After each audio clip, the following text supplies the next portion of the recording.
Greetings, friends. You are on the Ruslan Belov channel, and today we will discuss the situation in Ukraine as of March 11th, 2025. A tremendous number of events have occurred today, so let's get started. Before we begin, I would like to sincerely ask you to subscribe to the channel. Your subscription helps the channel grow. I thank everyone who has already subscribed. And of course, today we will continue with the events currently unfolding in the Sudzha district of the Kursk region. There is an extremely high probability that by the time you are watching this video, the town of Sudzha may already be under the control of the advanced units of the Russian Federation.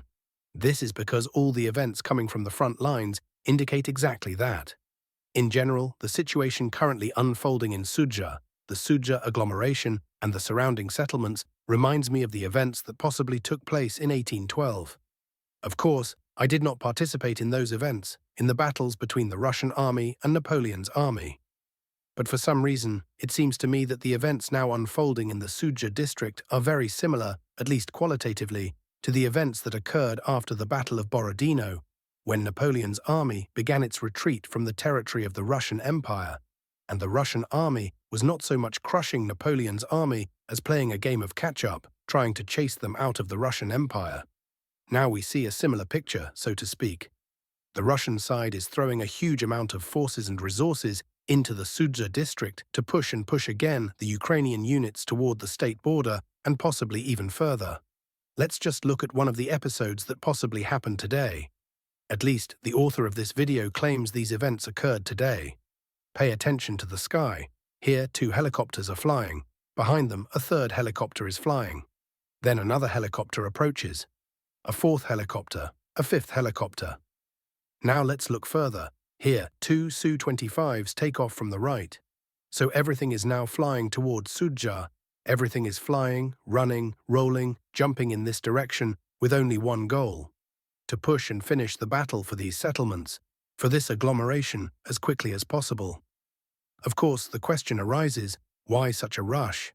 Apart from the fact that the Sudzha operation has already dragged on for quite a long time. It began back in August 2024, and by all accounts, from Putin's perspective, this operation should have ended long ago. But apart from the timing and the desire of the Russian leadership to deprive Zelensky and Ukraine of any advantages as quickly as possible, there is another important point. This is the negotiation process that began today in Saudi Arabia. Today, Zelensky arrived in Saudi Arabia with his team. Today, the Ukrainian team is headed directly by Andriy Yermak. He is called the second, so to speak, person in Ukraine, the Grey Cardinal who actually manages many processes in Ukraine. It is he who is conducting negotiations today with the American delegation. From the United States, as usual, Marco Rubio, the Secretary of State, has arrived, as well as the special envoy for Ukraine, who is leading this negotiation process, Vitkow. So the outcome of the negotiations is already clear, as predicted in the press. The Ukrainian side intends to prolong the war by offering the Trump team a 30-day ceasefire. What these 30 days will decide in this case is unclear. It is obvious that Zelensky will not agree to end the war, as Ukraine will have to agree to significant territorial losses. Initially, there was speculation that the talks would involve territorial concessions from Ukraine, but as I understand it, Trump fully accepted Zelensky's proposal and sided with him. Now, it is obvious that Trump will talk to Putin, and everything will depend on that. I assume that Trump realized that there would be no quick peace, as the sides have very large demands, and he accepted Zelensky's proposal because, apart from such a ceasefire, he has nothing else to offer the conflicting parties. That's my opinion. What do you think? Write in the comments. I'm interested to know. Now let's move on to the adjustments on the front lines and once again see how history has been rapidly developing here since March 8th. This is the picture we observed on the evening of March 7th, on the eve of the Russian offensive, on the eve of the operation when 800 soldiers of the Russian army managed to cross a 16-kilometer pipeline and land behind Ukrainian positions. And starting from March 8th, the map begins to show specific changes, indicating that the front has gradually started to collapse. Here, a Russian soldier is raising the tricolor flag on a playground. However, the map adjustments were not made based on these footage. Today, information about the clearing of Dmitrikovo came from the official channel of the Northern Troops Group. Also today, the same Telegram channel, the main official channel of the Northern Troops Group, confirmed the capture of settlements such as Kolmakov, Bodarenko and Martinovka. All these settlements are located on the eastern outskirts. Here is Kolmakov, here is Bodarenko, and here is Martinovka. Flags were raised over Martinovka as early as yesterday. Again, certain pro-Russian bloggers and war correspondents who have direct connections with the units participating in the combat operations around Sudzha confirm further advances and the breakthrough of the Russian army towards Sudzha itself. Today, for example, some pro-Russian bloggers are talking about a breakthrough on Oktyabrskaya Street and Chekhov Street, and that Russian units have managed to secure positions even over the central market area. It is difficult to say how accurate this information is, as the market is already practically on the Ukrainian side of the Sudzha River, but just a minute ago, from this very spot, from the territory of this market, we watched a video showing Ukrainian units retreating from this section of the front. Therefore, today, nothing should come as a surprise, and indeed there is a possibility that Russian units have already managed to enter the central part. Perhaps, during the night, the Russian army will expand and improve its positions. Also today, information came from various sources, including the Northern Troops Group, that settlements such as Zamostier, Makhnovka, as well as Dmitrikov, which we discussed earlier, have been cleared. So this is the situation on the eastern flank. Additionally, throughout the day, there has been a lot of news from the northern flank, and the main events have been unfolding around the settlement of Kazachya Lokhnya. Regarding Kazachya Lokhnya, information has been coming in since early morning, again from the Northern Troops Group, that the settlement has been completely cleared and taken under control by Russian units. It is reported that the Ukrainian army has moved further south, towards Zaolishenka and the settlement of Sudzha. As for further developments, there is information that by the end of March 11th, combat operations began to unfold beyond the settlements of Knyazhnoye Vtoroye and Knyazhnoye Pervoye. So we can see that the Ukrainian armed forces units around Sudzha are being surrounded from all sides. Just last evening, Syrsky made a brief statement regarding the situation. He tried to reassure everyone that there is currently no risk of Ukrainian units being encircled. What is happening now, so to speak, is maneuvering and the withdrawal of Ukrainian units to more advantageous positions. In this way, Syrsky tried to describe the retreat, the mass surrender and abandonment of positions that began to occur in the Sudzha salient starting from March 8th. But again, the situation along the line of contact is quite difficult. Its complexity lies in the fact that there is definitely a mass outflow of Ukrainian units, some by order, some without orders, from Sudzha towards the state border. And now it turns out that there is no way to conduct evacuations using, say, light vehicles, and everything is now being evacuated only on foot. As a result, Ukrainian soldiers, leaving the territory of Sudzha, have to cover several dozen kilometers under full load. Naturally, when they reach the settlement of Yunakievka, the first thing these units can do is practically collapse and fall asleep on the spot, breathing heavily and thanking everything possible just for managing to escape from the Sudzha cauldron. And of course, the Ukrainian army, at least for the last few days, has been trying to reinforce these retreating units. There is information about the positions of the 61st Mechanized Brigade, whose task is to hold the border in case of a breakthrough by the Russian army. And now a situation has arisen where the border and the territory along the border are excessively crowded with Ukrainian units. Those who were on this section of the front before the retreat began, and all those who arrived here in the last few days. This has led to the Ukrainian Army Command having to concentrate separate units in various buildings, farms, where naturally all these farms and buildings are now becoming prime targets for aviation. Now, massive airstrikes and artillery strikes are being carried out on all rear facilities, farms, structures and buildings along the border, which of course ultimately leads to additional losses among the units of the Ukrainian armed forces. For these purposes, the Ukrainian side is of course now trying to gather, possibly from all over Ukraine, all possible air defense means to bring them closer, to somehow secure the sky during the retreat. And there are even footage published by the Russian side.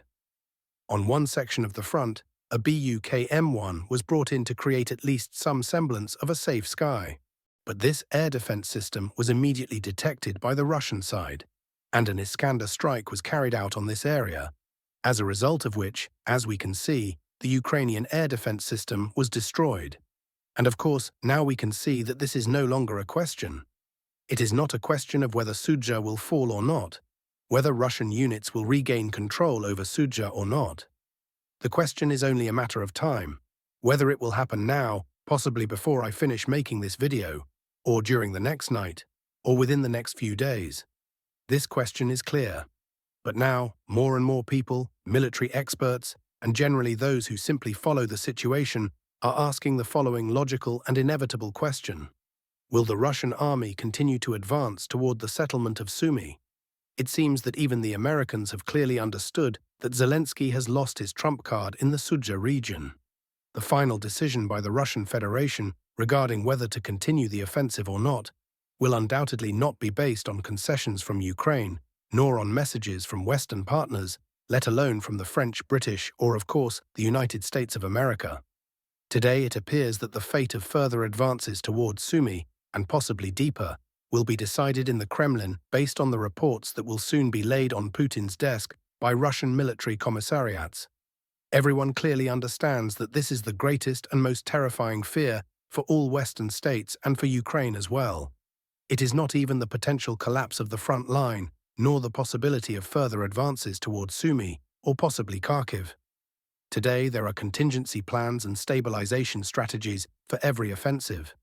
What the Western countries fear today is, of course, the Russian army, and of course the lines at military enlistment offices for signing contracts. Because it is obvious that after such an offensive, there is a significant surge in patriotism and a patriotic boom among the Russian-speaking population in the Russian Federation. And of course, such a battle and such a lightning-fast victory and defeat of the Ukrainian armed forces in the Sudzha district will lead to only one thing: massive lines of people signing contracts with the Ministry of Defense of the Russian Federation. And it is based on these numbers and these lines that the Russian side will decide whether to move forward or not. But judging by how events are unfolding in the Sudzha region today, there is an extremely high probability that within the next month or two, the Russian Ministry of Defense may exceed its annual plan for contract signings. And of course, the answer then becomes self-evident. Now let's move on to other sections of the front, from which a large amount of news is also coming in. Today, regarding the Ukrainian mapping service Deep State, it is the only one, so to speak, of the Ukrainian armed forces that has launched a counter-offensive, and for several days now, pro-Ukrainian mapping services have been inflicting critical defeats on the Russian army along the entire line of contact. Well, they are the only ones advancing, but again, without any objective control footage, and certainly without any confirmation from the Russian Federation. Let me remind you that recently, the Osentas from Deep State counterattacked the Russian army in the Sinkovka area, and during those counterattacks, the programmers and schoolchildren from Deep State managed to take control of a forest, a tract of land between Liman-Pervyi and Sinkovka, although to this day, not a single piece of objective control footage has been published to confirm this information. Also, regarding Ukrainian cartographers, they have been counterattacking in the South Donetsk direction over the past day. Over the past 24 hours, Ukrainian units have managed to partially regain control over the settlement of Burlatskaya. There is also information that Ukrainian units have managed to push the Russian army out of the settlement of Novoselka. But again, the word push out is a very strong statement. According to pro-Ukrainian cartographers, the situation more closely resembles the settlement transitioning from territory under the control of Russian units to a grey zone or contested territory. At the moment, according to Ukrainian sources, pro-Ukrainian sources, fierce battles are ongoing in this settlement. Let me also remind you that a lot of information from pro-Ukrainian sources is coming from the settlement of Shevchenko. But if we talk about this section of the front, the information has been partially confirmed by a large number of geolocations. However, despite the initial success of the counteroffensive, at the moment we can observe how the map is gradually being restored, so to speak, in red. Every day we receive new geolocations that confirm counterattacks by the Russian armed forces and the gradual pushing back of Ukrainian formations to the north, toward the settlement of Pokrovsk. despite the fact that all these directions are considered highly promising for the Russian command. As some pro-Russian blogger experts have stated, all attacks, without exception, on the Pokrovsk, South Donetsk, Toretsk, Chasiv Yar and Kursk directions have been put on pause. No one is moving anywhere. Everyone is waiting for the completion of combat operations in Sudzha. And that's all, dear friends. Thank you for watching, subscribe to the channel, give your likes, and all the best to you.